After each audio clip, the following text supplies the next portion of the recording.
Hi everybody. My part today is Grace for All, but before we begin, I just want to show you this wonderful place. It's a very ancient olive trees grove. As you can see, we know for sure that these trees are at least 1,000 years old. We are very close to a Christian village named Ir Hanna, which means the monastery after Yohanan. And as you can see, the trees are extremely old and very impressive.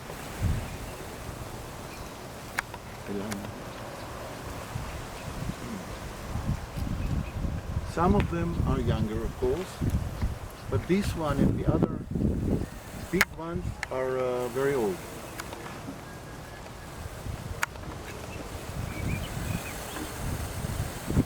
And we have a Galilean good wind.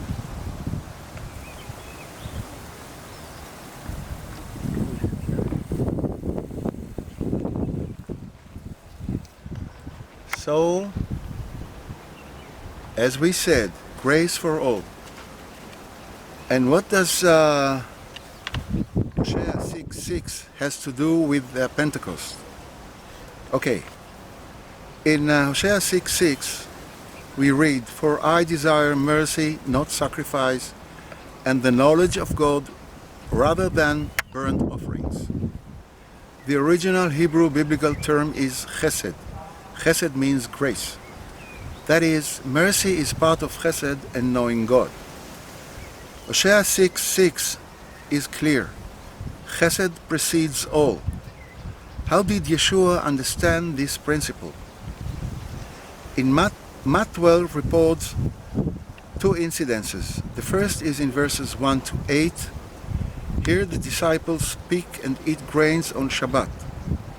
The second is verses 9-13. Here Yeshua heals a man on Shabbat. The Pharisees accused Yeshua disciples of violating Shabbat by plucking grains. Yeshua defended them by a threefold argument. 1. Fasting on Shabbat is not permitted. 2. Saving life precedes Shabbat. 3. The general principle of chesed, grace, also supersedes Shabbat. But there is another point in Mark 3:1-6.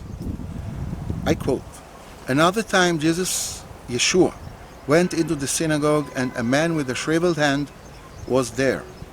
Some of them were looking for a reason to accuse Yeshua, so they watched him closely to see if he would heal him on the Shabbat.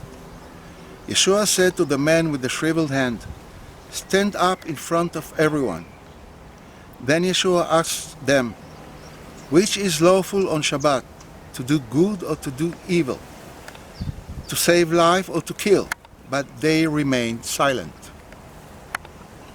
He looked around at them in anger and, deeply distressed at their stubborn hearts, said to the man, 'Stretch out your hand.' He stretched it out, and his hand was completely restored. Then the Pharisees went out and began to plot with the Herodians how they might kill Yeshua. Yeshua did nothing except for instructing the man, 'Stretch out your hand.' He spoke to the man, and speaking is allowed on Shabbat. Healing by speech is then not violating Shabbat. Not only is that healing on Shabbat not forbidden, for the reasons mentioned before, Yeshua explains in Matt 12:8 and Luke 6:5, and almost identical in Mark 2:27-28. These verses read, "And he said to them, Shabbat was created for humankind, and not humankind for Shabbat. Hence mankind is mastering Shabbat as well." Amazingly, a fourth generation Tana said the same, almost word by word, as the Mechilta de Rabbi Ishmael, Parasha Kitisa, Masechta de Shabbat 1 reads. I translate, "And you shall keep Shabbat." Rabbi Shimon ben Menasya used to say, Shabbat is given to you and you are not given to Shabbat. And of course, Yeshua preceded Rabbi Shimon ben Manasseh by decades. Rabbi Shimon ben Manasseh was probably a Galilean, and here he agrees with Yeshua. It should be noted, in this source, no rabbinic objection occurs. Shabbat is, therefore, the expression among others, one expression among others of God's grace. Avoiding healing on Shabbat means violating God's grace. In a way, not healing on Shabbat is violating Shabbat.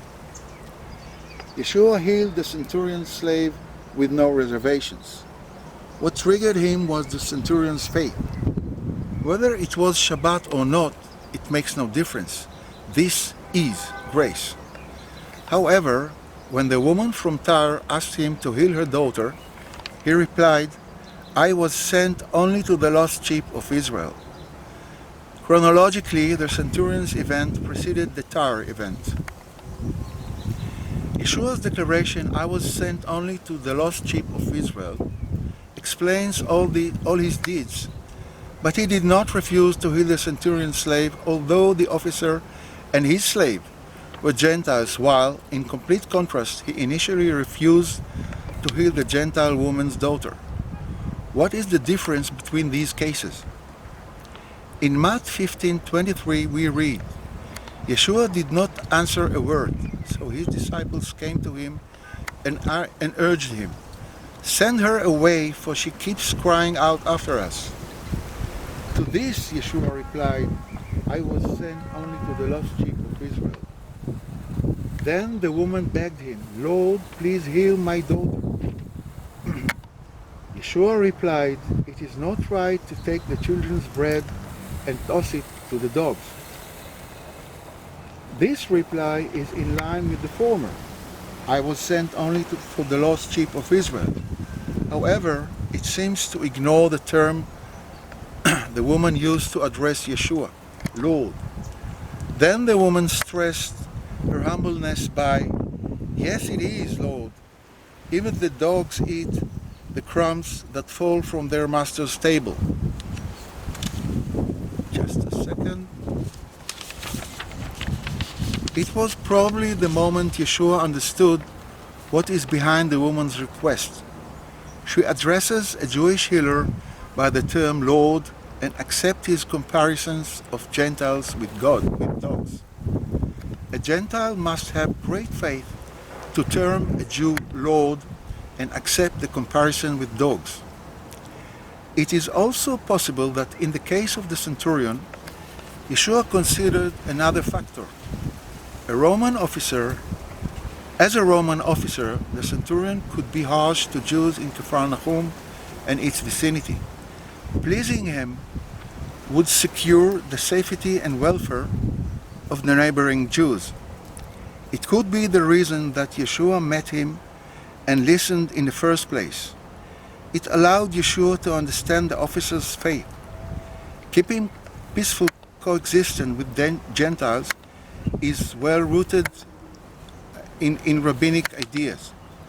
As the Mishnah Gittin 5:8 testifies, Rabbi Yosei says, "We do not prevent poor Gentiles from collecting leket, shichicha, and pe'ah, the leftovers in a cornfield after harvesting, for the reason of peaceful conduct." A broader list occurs in the Jerusalem Talmud, Avodah Zarah 1:339c. One way or another, the idea of being graceful to Gentiles is well known in rabbinic sources. It is termed Darchei Shalom, which means peaceful ways or conduct. It means be graceful to Gentiles to secure Jewish lives and welfare. It could have been the case with the centurion as well. However, the case with the woman from Tyre is different. It shows pure, unconditional grace to Gentiles. Precisely what God's grace is, universal. How all this is connected to the Pentecost? In Acts 2, we read about the first Pentecost after the crucifixion. This description uses, among other sources, Joel 3. It is a relatively short chapter. When we read parts of the first and last verses of this chapter, we understand what Pentecost has to do with universal grace. I quote, "In the last days, God says, I will pour out my Spirit on all people, and everyone who calls on the name of the Lord will be saved." God's Spirit on all people. Each one who calls God's Spirit will be saved. No one specifically. All are entitled to enjoy God's Spirit and salvation, provided that they all have faith in God and call on His Spirit.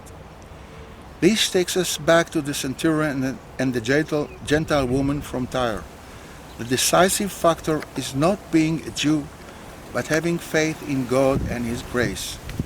And one last sentence to conclude. Said the Lord, "Beiti beit tefillah yeh lechol ha'amim."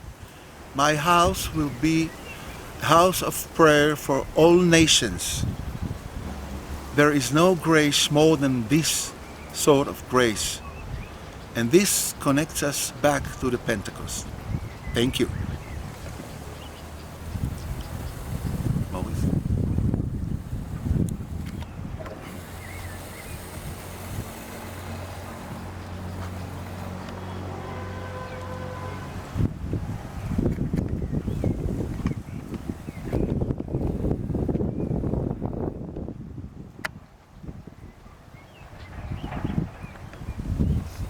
אסור, מוריס, זה רק מגביל את הנפח, קשה לשלוח אחרי.